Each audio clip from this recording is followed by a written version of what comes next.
स्तर के opinion leader होते हैं जो अपने विचार रखते हैं, हमारे कांग्रेस पार्टी के संगठन के पदाधिकारी, उनसे विस्तृत चर्चा की और विस्तृत चर्चा करने के बाद आज हमारे शिमला लोकसभा क्षेत्र के प्रत्याशी श्री विनोद सुल्तानपुरी जी जो यहाँ से है, शिमला पार्लियामेंट के सभी ब्लॉक कांग्रेस कमेटी के अध्यक्ष, जिला कांग्रेस कमेटी के अध्यक्ष, जिला परिषद के सदस्य, पूर्व हमारे विधायक, वर्तमान विधायक, वर्तमान मंत्री, सबकी बैठक प्रदेश अध्यक्ष जिन्हें अभी बुलाई है।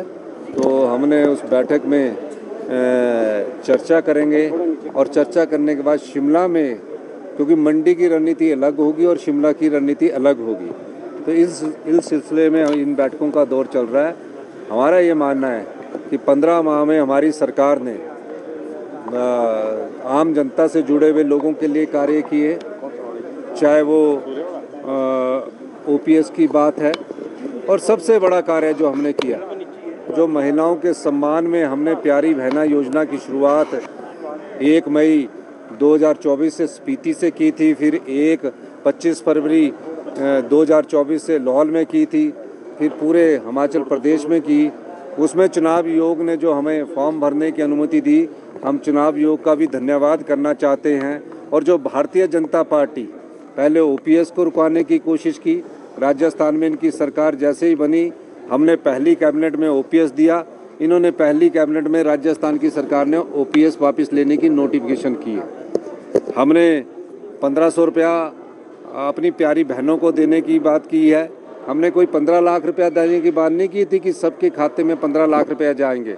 हमने 1500 रुपये देने की बात की है और 1500 रुपया लाहौल स्पीति की सारी बहनों के खातों में चला गया है। और 2,37,000 महिलाओं का, जिनको 1,000 रुपया पेंशन मिलती थी, उनके खाते में भी 1500 रुपया चला गया है। और जो फार्म भरे हैं, हम चुनाव आयोग से ये कहेंगे कि जो हमारी योजना है, ये किसान सम्मान निधि की तरह योजना है, वो सिर्फ 6,000 रुपया देते हैं। हम हमारी प्यारी बहना जो 18 साल से ऊपर की उम्र पार कर चुकी है, उसे साल का 18,000 रुपया दे रहे हैं।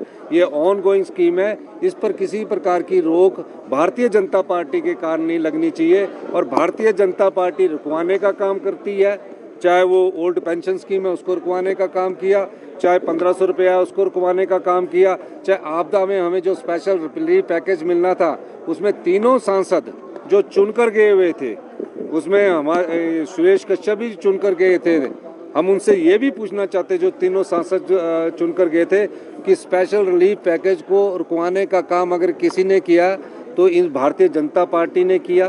क्योंकि जयराम ठाकुर जी ने जब प्रस्ताव लाया आपदा पर चर्चा का, और हमने बोला आपदा के प्रस्ताव के समर्थन में आप लोग खड़े होइए, तो वो खड़े नहीं हुए, पूरा विधायक दल बैठा रहा।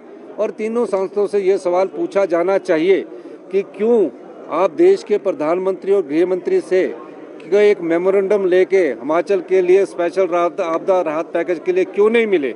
इस सवाल का जवाब ये सांसद सुरेश कश्यप दे कि आप ये बताइए, जब प्रदेश की सबसे इतिहास की सबसे बड़ी तबाही का मंजर था, तो सांसद सुरेश कश्यप जी कहाँ छिपे हुए थे?